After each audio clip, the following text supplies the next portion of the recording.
The Mallara and Tadeki are silicoids and therefore don't consume carbon-based foods. The Trellari are an arsenic-based plant life form and get their nutrients from the ground and air. Plus, they cannot breathe, usual atmosphere making them unable to attend human food gatherings anyhow. The final one is the hive mind of the obliques, who process everything into a bland nutrient paste in their digestive sacs and make catering a diplomatic banquet. They're attending a completely pointless exercise. I say this because I wish to impart upon you some wisdom as you leave for university. Befriend a human cook. You will be shown all the wonders of the culinary world. You've already seen what a skilled human cook can do throughout your life. My bond, Brother Isaac's cooking at every gathering, is a testament to their skills. But I want to tell you a story that I hope will impress upon you the importance of such food. Around 4 of what the humans called decades ago, I joined the same university you're going to. Alongside me were those who I now call my bond, brothers. Isaac, a human. TK, a Sylphanii, who you met at your aging ceremony. And Ruck, Tel, a Lelantok whom sadly died a few lunar cycles before you and your sister were born. All 4 of us were put in an apartment together, strangers hoping to start our adult lives and reinvent ourselves. It made sense why we were paired up. We were all roughly of similar size and mass, and our species' diets were all omnivorous. Introductions were made and chores were divided, but when it came to cooking, the bickering began. While my family had never emphasized the culinary arts, the other 3 had, and Isaac insisted that regardless of skills we should all share the burden. Indeed, he had a point. Cooking for a group of 4 was a time-consuming process, and if only one of us got saddled with the duty, then it would take significant time away from their studies each week. And so, it was the first night rook. Tel made us a beautiful-looking dish of meat and simple vegetables his culture called tela kata, or hunter's stew. It was a simple meal, but I thoroughly liked it. The meat was fatty and juicy, and the broth deep and complex. Isaac also gave his enthusiastic approval of the dish. Kate, however, had to be given an emergency tracheotomy with a chef's knife and a metal straw, and then rushed to the nearest hospital. Ruck. Tel had failed to properly research his ingredients and accidentally gave our new friend an allergic reaction that almost suffocated them. He was swiftly aided by the hospital and released a few hours later, none the worse for wear, though the accident became a perpetual joke against Rook, Tel's cooking abilities from that day forward. As the injured party TK claimed the next night's cooking duties, determined to show Rook Tel how it was done, he made a beautiful soup of root vegetables and fungi, earthy, creamy, rich, and utterly incompatible with my digestive structure. I shan't regale you with the tales of what transpired in the bathroom that night, but suffice to say, TK failed in his attempt to impress anyone, most of all me. The 3rd day I myself claimed the right to cook, attempting to salvage what was left of my dignity after the previous night's debacle. I went out and bought ninter meat and prepared it with spices before skewering it alongside some fresher vegetables to give contrasting flavors. It was a somewhat poor attempt at recreating my sire's favorite dish, but it tasted like sweet victory. Isaac adored it. Ta had 4 helpings, and even Rook Tel had nothing but positive things to say. As I had not cooked much prior, I felt very accomplished and hopeful that I could carry my weight. That is, until the nintor meat hit his 3rd digestive organ 2 hours later. The thick meat fibers broke down into a paste which blocked his digestive paths, causing major internal issues. He collapsed while we were watching voxcasts of the nearby war, and we all rushed to the hospital once more.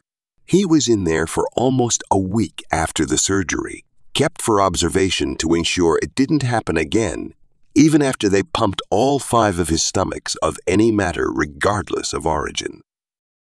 On the bright side, he could finally give his brother back the 12 credits he lost when they were children. After an entire week of debacles, Isaac had had enough. He called us into the main room and lectured us for over 2 hours on our conduct. Our improper research into dietary restrictions, our inconsiderate thinking towards our friends' health, and above all, our idiocy at the assumption just because one of us can consume something meant all could surely do so. He announced that he would be taking over the cooking duties indefinitely, or until we proved ourselves considerate enough to be let back into his kitchen. He also announced a requirement that we pay a quarter of our paychecks into a communal fund he'd draw from for the dorm's meals. We blustered and argued, but he neatly skewered every counter we could come up with until we were forced to accede to his demands. From that day on, the kitchen was his, and his alone.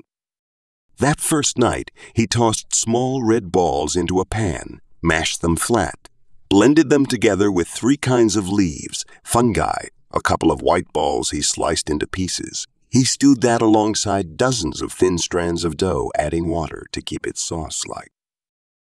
The resulting dish looked like the aftermath of TK's cooking, but the smell was incredible, and the taste, it almost sent Ruck Tell into shock from flavor overload.